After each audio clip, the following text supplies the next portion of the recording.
Professor Mohammad Naeem योगी साहब जनाब से जाके अपने थैंक यू जी। बिस्मिल्लाहिर्रहमानिर्रहीम। अस्सलामु अलैकुम वरहमतुल्लाह।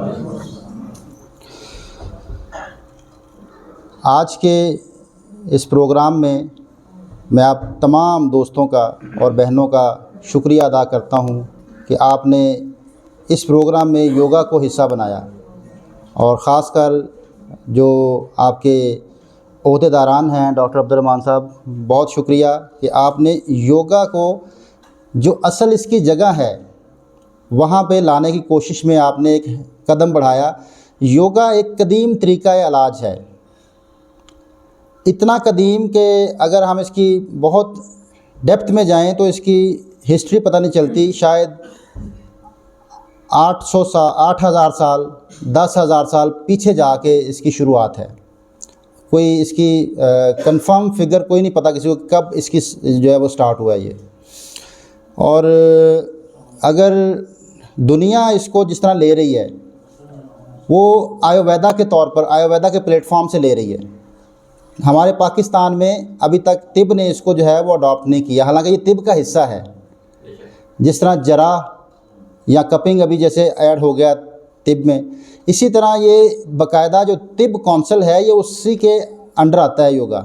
अगर योगा को प्रमोट करना है, योगा के ऊपर काम करना है। अच्छा, इसकी एक जो क्लियर चीज़ मिलती है वो ये है कि योगा की शुरुआत जो है वो इंडस सिविलाइजेशन से है, वो पाकिस्तान के अंदर है। ये कंफर्म है कि इसकी शुरुआत जब ये स्टार्ट हुआ तो ये इंडस सिविलाइजेशन शुरू हुआ। हमने इसको मनवाया इसलिए नहीं कि हम इसको मज़हब समझते रहे, हम समझते रहे कि ये शायद ये हिंदुइज़्म है, ये किसी मज़हब का हिस्सा है, लेकिन इसका किसी मज़हब के साथ ताल्लुक़ नहीं है। याद रखिएगा कि सेहत की अफादियत हर मज़हब ने बयान की है। दुनिया में तमाम मज़ाहब, जितने मज़ाहब दुनिया में आए हैं, उनका जो मकसद दुनिया में इंसान को इस्लाह करना है, इंसान की दुनिया अच्छी बनाना है, और आखिरत तो फिर दुनिया के साथ ही अच्छी आगे बनती है। तो किसी मज़हब ने जो है वो सेहत को डिवैल्यू नहीं किया, या सेहत को जो है ये नहीं कहा कि ये नहीं हासिल करनी चाहिए। सेहत के लिए तमाम मज़ाहब ने काम किया। लेकिन मैं फिर इसके बारे में यूँ कहता हूँ कि दुनिया में जैसे 1,24,000 अंबिया कराम आए हैं, तमाम अंबिया कराम शरीयत वाले नहीं हैं, शरीयत लेके नहीं आए। तमाम अंबिया कराम मज़हब लेके नहीं आए।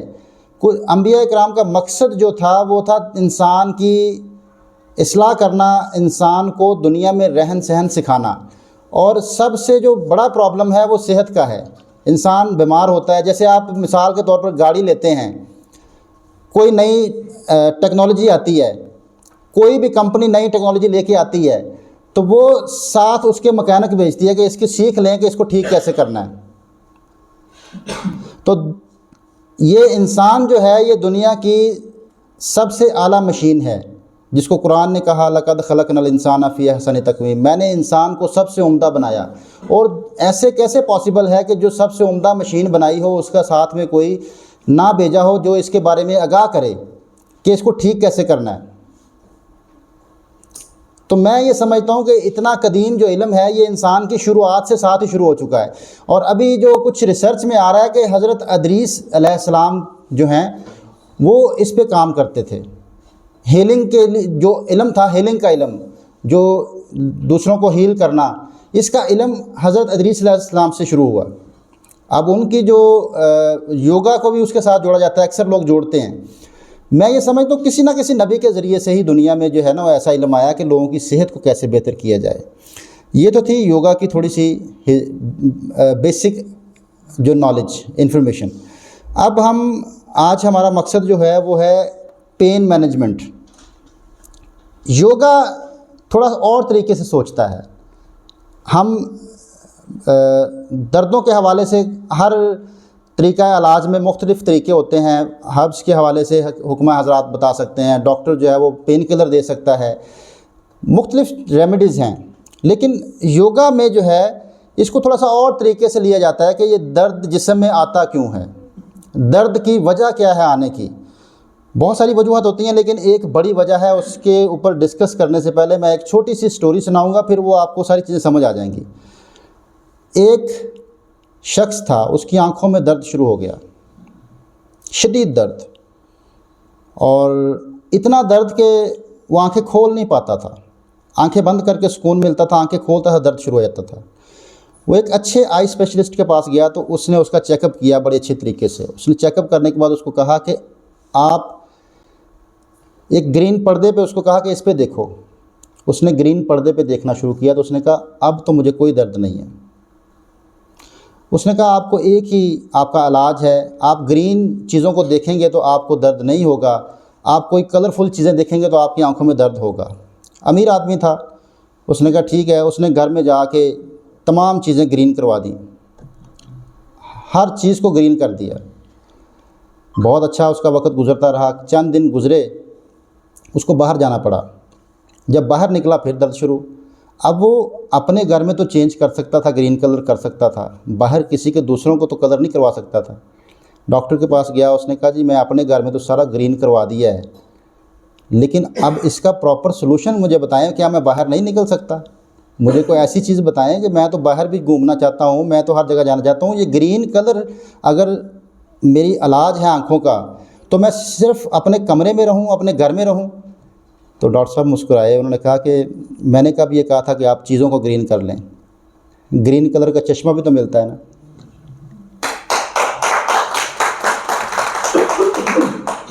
अपने आप को चेंज करना आसान है, दूसरों को चेंज करना नामुमकिन है। योगा ये कहता है कि इंसान के जिस्म में दर्द तब शुरू होता है जब वो दूसरों को तब्दील करना चाहता है, जब वो दूसरों को अपने मुताबिक करना चाहता है। वो चाहता है कि ये मेरे मुताबिक चले हर चीज़। ये जो इंसान है, ये शख्स जो है, ये जो मैं कहूँ वो करे। तो ऐसे मसाइल जो ज़हनी मसाइल होते हैं, ये दर्द का बायस बनते हैं, जो कि आजकल 99.9% लोगों को ज़हनी मसाइल हैं। मेंटली थिक हैं, मेंटली सिक, वो क्या उस कहते हैं, जो मेंटली आपकी अप्रोच ये है कि जो मैं चाह रहा हूँ ना ऐसे ही होना चाहिए, इसके अलावा कुछ होगा तो मैं उसको कबूल नहीं करूँगा। ये स्ट्रेस जो है ये दर्द का बायस बनता है। एक वजह ये है। ब्लड फ्लो स्लो हो जाता है। अब मेडिकल ये कहता है कि जब आप बहुत ज़्यादा स्ट्रेस में होते हैं तो आपके नर्व्स खिंच जाते हैं, नर्वस सिस्टम आपका जो है वो खिंच जाता है, उस पर ट्रैफिक होती है। जैसे रोड के ऊपर ट्रैफिक ज़्यादा हो तो तनाव होता है रोड के ऊपर। रोड ट्रैफिक ज़्यादा है तो वहाँ पे ट्रैफिक आपकी तेज़ चल नहीं सकती, तनाव आ गया ना। इसी तरह जो सोचें हैं इंसान के दिमाग की, जितनी थॉट्स हैं, जितना सोचेंगे आप, वो सारा आपके नर्वस सिस्टम के ऊपर आएगा प्रेशर। जब नर्व्स रिलैक्स नहीं होंगी तो जिस्म रिलैक्स नहीं हो सकता। बहुत सारे लोगों को कमर का दर्द जो है वो स्ट्रेस की वजह से होता है, मस्कुलर पेन हो जाता है। कोई उनकी डिस्क स्लिप नहीं होती, कोई उनकी किसी किस्म का बल्ज नहीं होता। असल प्रॉब्लम है स्ट्रेस। अब स्ट्रेस को कैसे कम किया जाए, लम्हा मौजूद में कैसे आया जाए? आज का इंसान खोया हुआ है, जहाँ फिज़िकली मौजूद है मेंटली मौजूद नहीं है, जहाँ पे फिज़िकली मौजूद है मेंटली मौजूद नहीं है। अगर आप मेंटली मौजूद हो जाएं, थॉटलेस पोजीशन लाने के लिए, जिसमें आपको थॉट्स ना हो, आपको अपने जो हवास हैं इनको इस्तेमाल करना होगा। हम अपने हवास को इस्तेमाल नहीं करते। जैसा कि आप यहाँ बैठे हुए हैं लेकिन आप अपनी आंखों का इस्तेमाल नहीं कर रहे। आंखों का इस्तेमाल क्या है कि आप अभी जहाँ बैठे हैं वहाँ मौजूद होने के लिए आपको इर्द गिर्द देखना पड़ेगा। जब आप देखते हैं तो आप थॉटलेस होते हैं। इंसानी दिमाग की जो डायरेक्ट एक्सरसाइज है वो हवासे खमसा के साथ जुड़ी हुई है। आपके दिमाग में पिक्चर बनती है आंखों के ज़रिए से। आपका आंखें स्कैनर है, ये स्कैन करते हैं, दिमाग उधर लग जाता है। जब आंखें देखना बंद करती हैं, खुली हुई आंखें देखना बंद करती हैं, तो फिर दिमाग दौड़ना शुरू कर देता है। थॉट्स, जो इमेजेस दिमाग के अंदर पड़े हुए हैं, वो दोबारा से वो आना शुरू होते हैं दिमाग के अंदर, सोचने में लग जाते हैं, थॉट्स बनना शुरू हो जाती हैं। यही अगर आप गौर करते हैं, कुरान ने कहा गौर व फिक्र करो, तो गौर जो करना है ना, जो आपका वो आँखों के ज़रिए से आपने उसको देखना है, उसको मुशाहदा करना है। जो मुशाहदा है ये आपके दिमाग को ठहराता है, थॉटलेस पोजीशन में लेके आता है। फिर है दूसरी हिस्स कान की, सुनने की।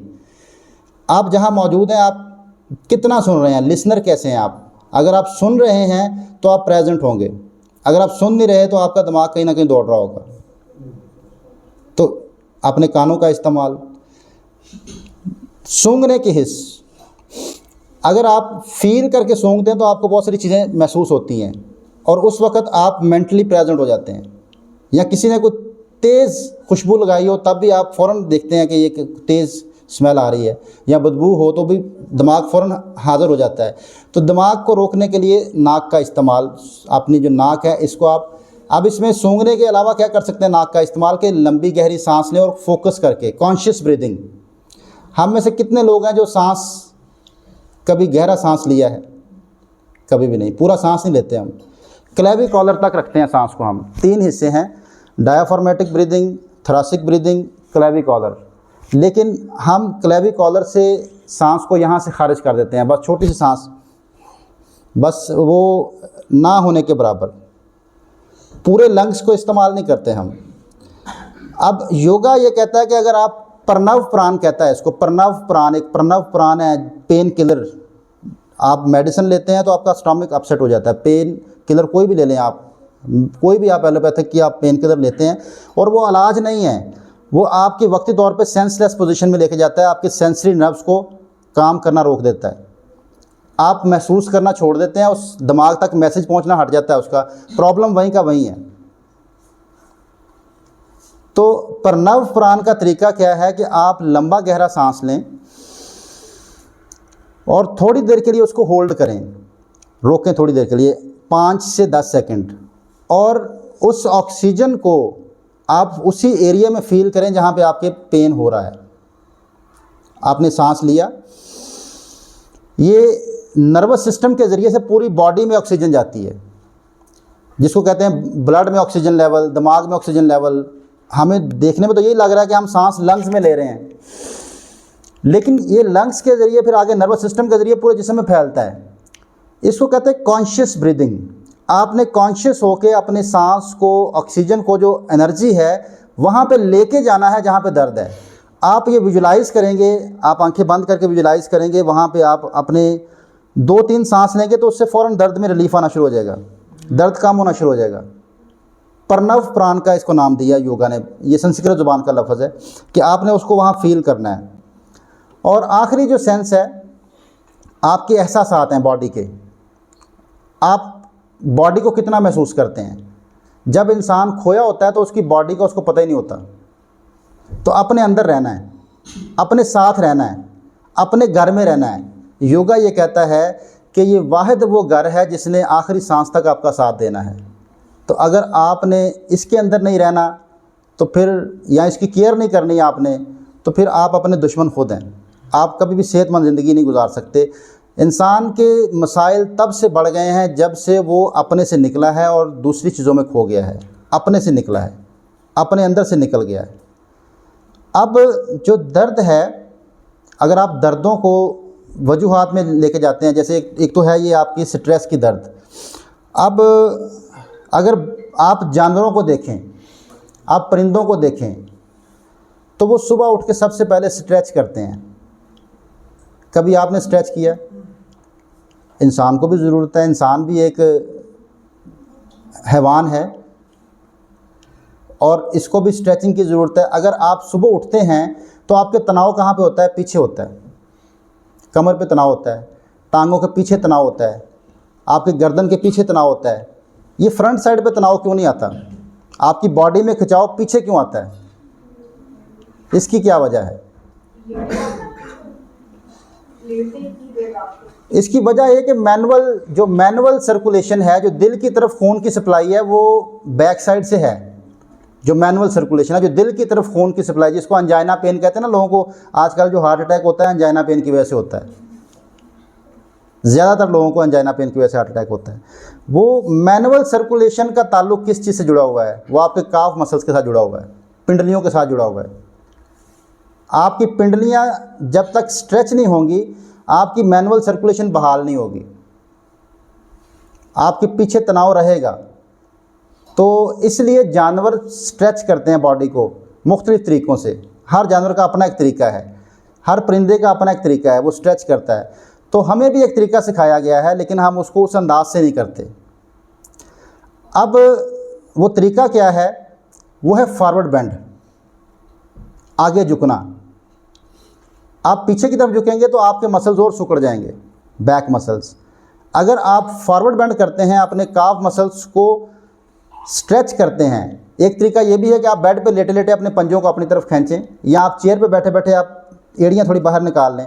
अच्छा, जितने लोग भी बैठते हैं ना, घुटने फोल्ड करके बैठते हैं, पाँव अंदर ले जाते हैं चेयर पे जब बैठते हैं, तो इसी से घुटने ख़राब होते हैं, खलाव बढ़ जाता है, जो जोड़ के अंदर स्पेस आ जाती है ना, डॉक्टर कहता है कि अब जोड़ के अंदर स्पेस बढ़ गई है, आगे से जोड़ खुल जाता है, पीछे से बंद हो जाता है। अगर आप चेयर पे बैठें तो पाँव आगे निकाल के बैठा करें, पीछे ना निकाला करें।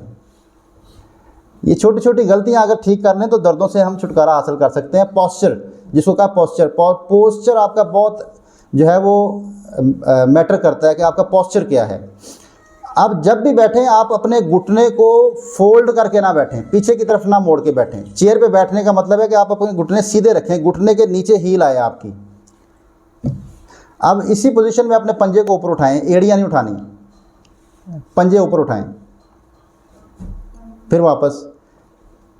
ये आप करें ज़रा बार बार, 1 मिनट के लिए करते रहें, पूरा स्ट्रेच करें और वापस लेके आएँ। अब ये चेयर पे बैठे बैठे, आप ऑफिस में बैठे, क्लिनिक पे बैठे वॉक कर रहे हैं, किसी ग्राउंड में जाने का टाइम नहीं है, एक्सरसाइज का टाइम नहीं है, लेकिन ये तो आप कर सकते हैं, इसके लिए कोई मुश्किल है। और ये दिल की मुआवनत करेगी, कभी आपके बैक साइड पे तनाव नहीं आएगा, कभी आपको हार्ट का प्रॉब्लम नहीं होगा, कभी आपके सीने में दर्द नहीं होगी, अगर आप ये स्ट्रेच करते हैं, अपने काफ मसल्स को स्ट्रेच करते हैं। फिर दूसरा तरीका हमें इस्लाम ने सिखाया है, वो है फॉरवर्ड बेंड रुकू। नमाज में कोई भी बैक बेंड नहीं है, नमाज में सारे फॉरवर्ड बेंड हैं। और फिर नमाज को दिल का सुकून कहा है, दिल का सुकून है नमाज। बेसिकली नमाज आपका जो फॉरवर्ड बेंड है वो आपके काफ मसल्स का स्ट्रेच है। काफ मसल्स का जो स्ट्रेच है वो हम करते नहीं सही। मैं आपके सामने करता हूँ, आप उसको ज़रा देखिएगा, क्या हम इस तरह करते हैं? ये बिल्कुल कमर सीधी रख के होना चाहिए, हमारा यूँ होता है। बस ये चेंज कर लें, अगर आप ये चेंज कर लेंगे तो आपके जिस्म में दर्दें नहीं होंगी, आपकी बॉडी में ब्लड फ्लो अच्छा रहेगा, आपकी बॉडी के अंदर जो खून की सर्कुलेशन है वो बेहतर रहेगी। दिल अपना काम कर रहा है, दिल पंप कर रहा है ब्लड को, लेकिन दिल की तरफ सप्लाई जब स्लो हो जाएगी तो आपके जिस्म में दर्दें तो होंगी। उसको आप अपने काफ मसल्स पे ऊपर फोकस करें, उसको स्ट्रेच करें। मैंने आपको तरीका बता दिया कि चेयर पे बैठे भी कर सकते हैं, बेड पे लेट के भी कर सकते हैं, जब चाहे आप इसको स्ट्रेच कर सकते हैं। और ये वक्तन फ़वक्तन वक्फे से करते रहा करें। जितना आप काफ मसल्स को स्ट्रेच करते रहेंगे, आप दिल की मुआवनत करते रहेंगे, आप दिल की तरफ सप्लाई बढ़ाते जाएंगे। दिल की तरफ जब सप्लाई बढ़ेगी तो आपका ब्लड फ्लो हर ऑर्गन की तरफ जाएगा और हर ऑर्गन बेहतर काम कर पाएगा। अगर आपने हर ऑर्गन को बेहतर तरीके से चलाना है तो उसकी तरफ ब्लड फ्लो अच्छा होना ज़रूरी है।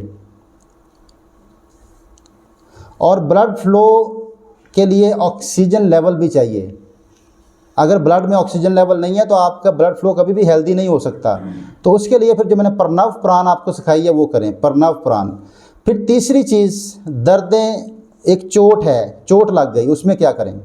उसमें तो स्ट्रेच नहीं कर सकते। जिस मसल पे चोट लगी है, मसल इंजरी है, इंटरनल मसल इंजरी के ऊपर मतलब कोई आप स्ट्रेच करेंगे उससे बजाय फ़ायदे के नुकसान होगा।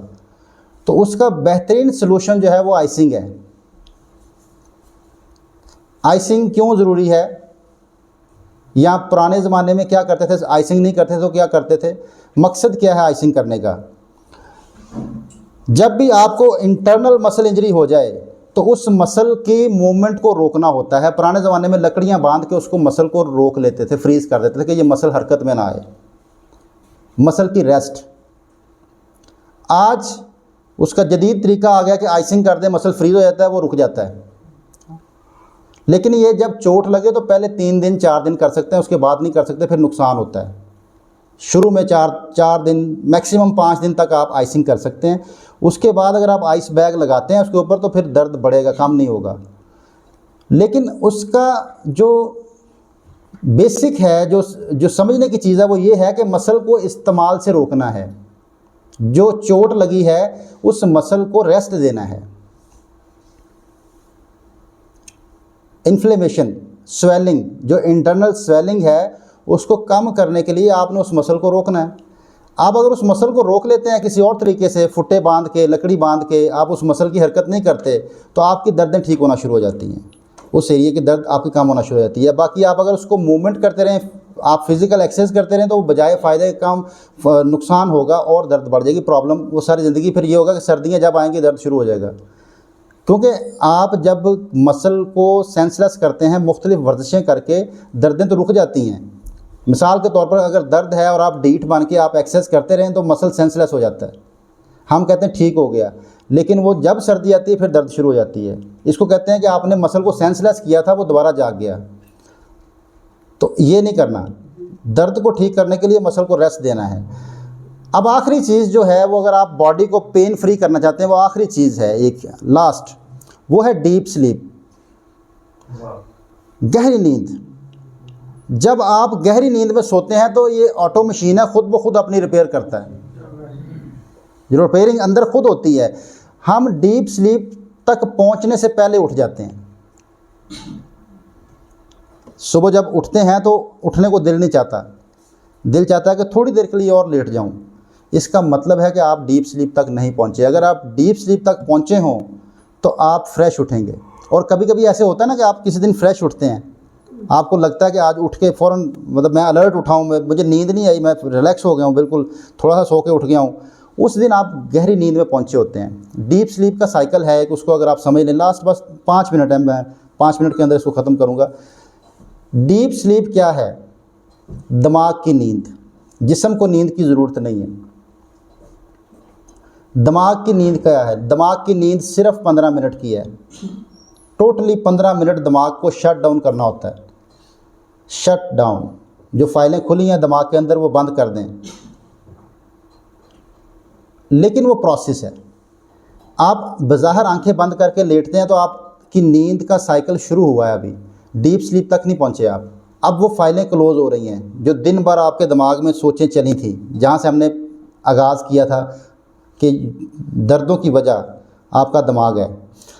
दिन भर जो आपने स्ट्रेस लिया है, दिन भर जो आपने अपने दिमाग के अंदर चीज़ों को पाला है। पास्ट और फ्यूचर गलत नहीं है, पास्ट में रहना गलत है, फ्यूचर में रहना गलत है। रहना प्रेजेंट में है, पास्ट भी अच्छा है, फ्यूचर भी अच्छा है। लेकिन जब नींद का आपका आंखें बंद हुई, आप सो गए आप, लेकिन सोए नहीं हैं आप। एक रिसर्च आई जो बाकायदा मेडिकल की रिसर्च है और उसने ये साबित किया कि यंग एज में अमवात की बड़ी वजह डीप स्लीप तक ना पहुंचना है। दुनिया में कोई भी मशीन मसलसल चलती रहे तो उसकी लाइफ कम हो जाती है।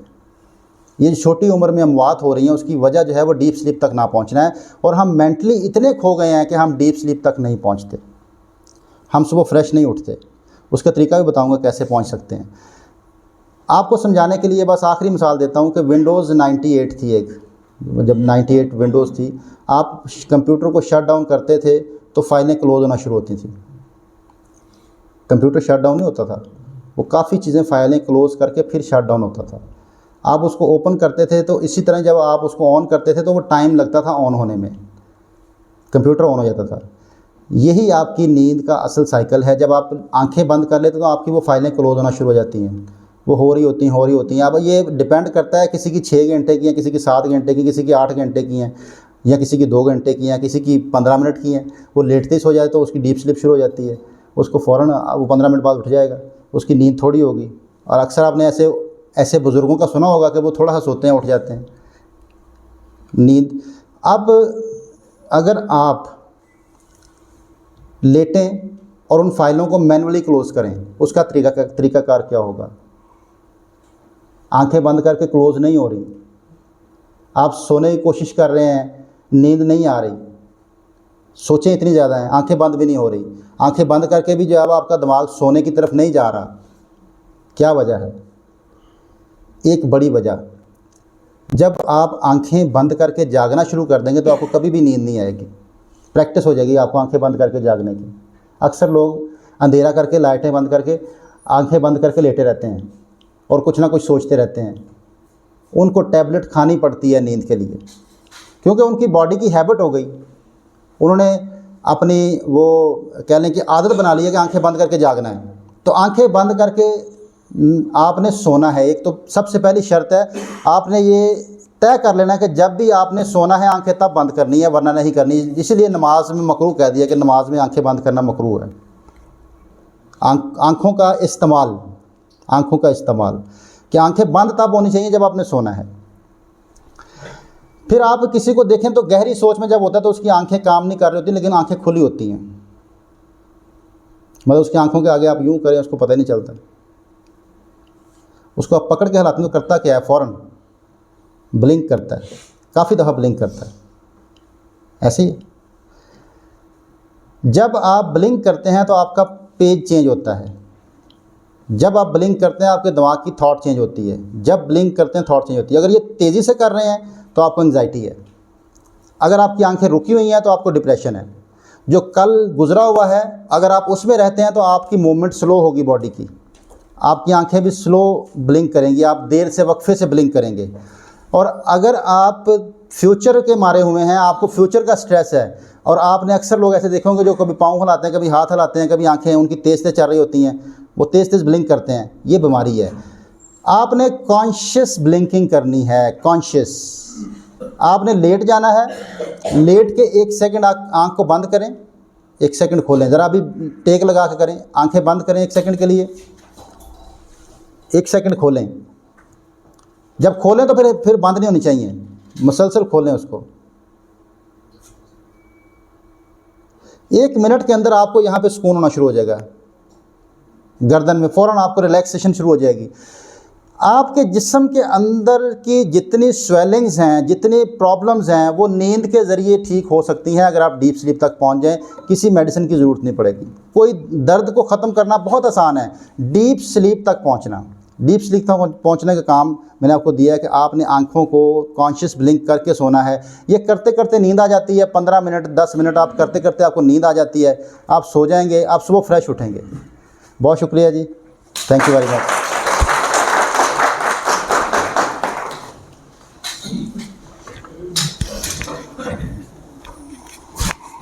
जैसा कि